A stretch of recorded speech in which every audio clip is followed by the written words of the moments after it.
Everything you need to know about the experimental submersible that went down the Atlantic Ocean to see the Titanic wreck. The company that created the submersible is called OceanGate, and it is not the first time it's had an expedition down to the Titanic. OceanGate had 2 successful expeditions in 2021 and 2022 and continues to do them annually to document the Titanic and its rate of decay. Last year, the sub actually went missing for 2.5 hours, but it returned and nobody was harmed. This time, there were 5 people on board, and allegedly one of them is the CEO of OceanGate. Out of the 5 people on board, 3 of them are paying customers who each paid $250,000. Allegedly, one of the 5 is a UK billionaire named Hamish Harding, who posted on his Facebook this Saturday that he would be on this voyage. The submersible went down at 4 a.m. on Sunday, and it typically takes about 8 hours for the entire mission, but the Canadian ship that was monitoring the sub lost contact an hour and a half after it went down. There's less than 96 hours left between the 5 crew members that will last them until Thursday. If there are technical issues, the sub is designed to automatically surface. But even if it's floating on the ocean's surface after a malfunction, rescuers have 3 days to locate it in order to unbolt the titanium hatch and allow the passengers to get fresh oxygen. The scary side is that there is a chance the submersible might have imploded, or it could have gotten caught in the Titanic wreckage. If they're stuck in the wreck, they are more than 12,000 feet underwater, and there is no other sub that can go down that far. On top of that, the Titan subs have no way of directing themselves and rely on text messages from the mothership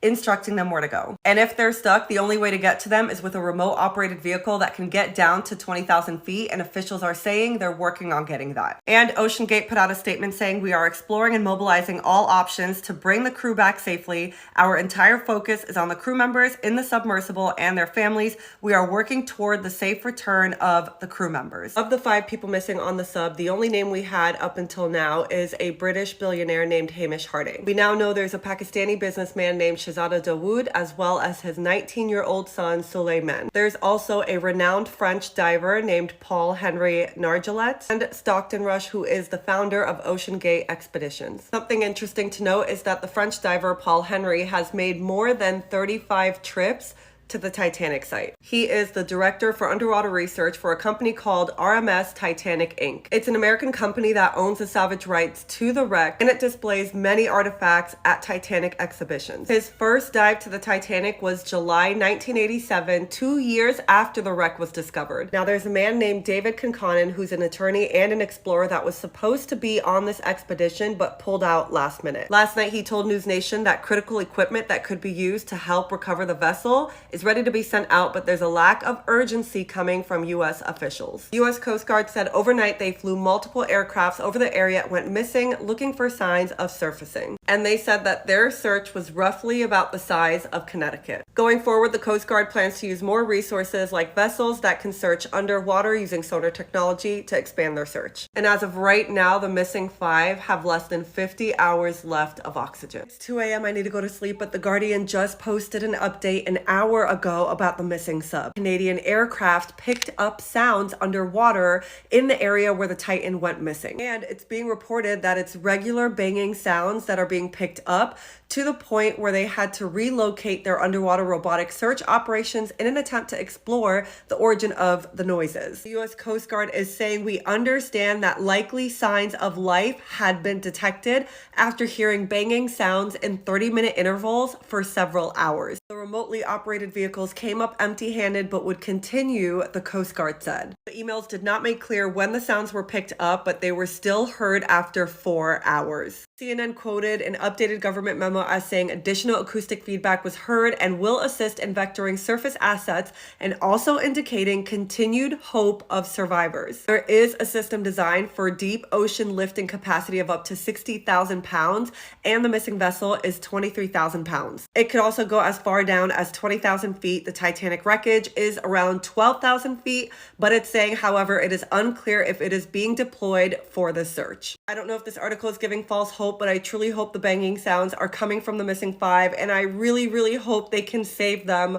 before Thursday morning. A lot of people have been criticizing the fact that the missing sub was being piloted by a video game controller, and I can't lie, even when I saw that, I was like, you couldn't pay me enough to want to get in that. I mean, aside from many other reasons, of course. Like most of us, I can admit I know absolutely nothing about subs, but apparently the US Navy uses Xbox 360 controllers. And according to Peter Gergewis, who is a Harvard marine scientist, he says the simple use of devices like controllers can actually make submersibles more reliable. And it was apparently in 2017 when the US Navy announced that they began using the controllers to operate the photonic masts, which replace periscopes. Do you think I know what that means? Absolutely not. Peter Gergewis goes on to say that making fun of the game controller in the submersible is appealing because it's an easy target, but that a lot of undersea vessels use similar controllers.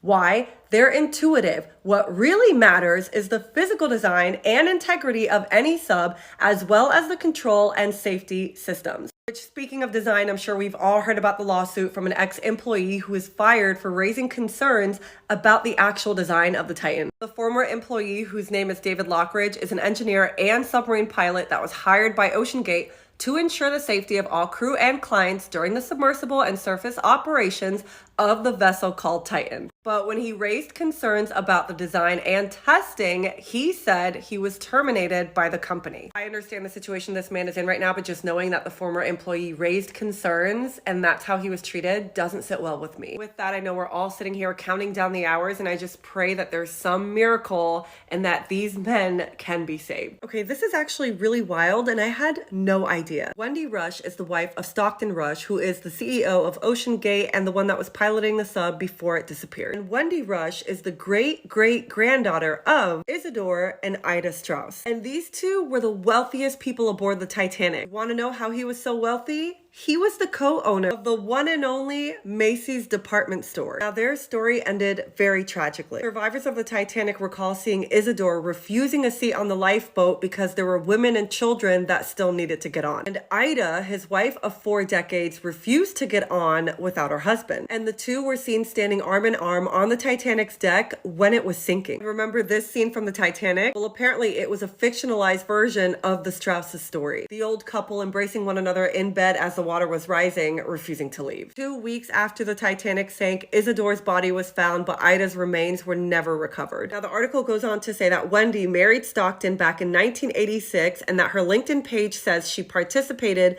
in 3 OceanGate expeditions to the Titanic wreckage in the last 2 years. She serves as the company's communications director, and she is a longtime board member of the company's charitable foundation. I honestly didn't understand why Stockton would want to make several dives to the Titanic, but now making this connection, it makes more sense. That's correct. Stockton Rush is not a descendant to Isidore and Ida Strauss. His wife Wendy is. But get this, Stockton's full name is Richard Stockton Rush. And he is a descendant to Richard Stockton and Benjamin Rush. Who are these men? These 2 men just happened to sign the Declaration of Independence. Richard was one of the 5 New Jersey signers of the Declaration of Independence. That is his signature right there. And this is the signature of Benjamin Rush. Benjamin Rush got married to Julia Stockton, who is Richard Stockton's daughter. I think it's stating the obvious when I say that Benjamin grew up in a very wealthy family. His grandfather was the chair of a company called American President Lines, which is a container shipping company. And his grandmother is Louise M. Davies. He paid $5 million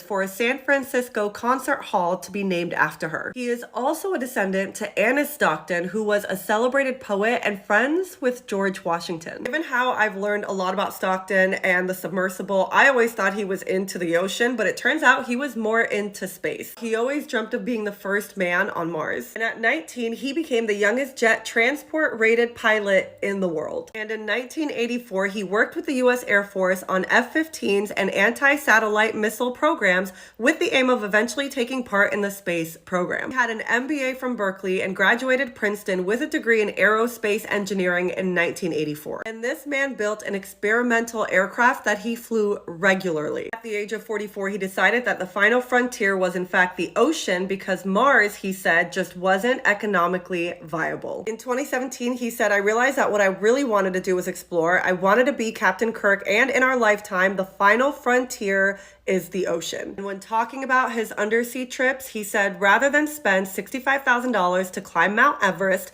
maybe die and spend a month living in a miserable base camp, you can change your life in a week. It's 12 p.m. Eastern on Thursday, and the U.S. Coast Guard Northeast just tweeted an update. A debris field was discovered within the search area by an ROV, which is a remote operated vehicle, near the Titanic. Experts within the Unified Command are evaluating the information. Of course, at this point, we've all heard a million times that there was only 96 hours of oxygen on the vessel, and because it's Thursday afternoon, we have surpassed that point. On top of that, we have no idea what type of debris they found or if it's even related to the Titan. The Telegraph wrote, it appears the find was made on the seafloor near the wreckage of the Titanic using the Horizon Arctic's ROV. Rear Admiral John Mauger, who is leading the operation, previously had told Sky News that the team have ROVs that are working along the path line where the planned dive had taken place for the Titan submersible. He also had stated that we have the ability to both search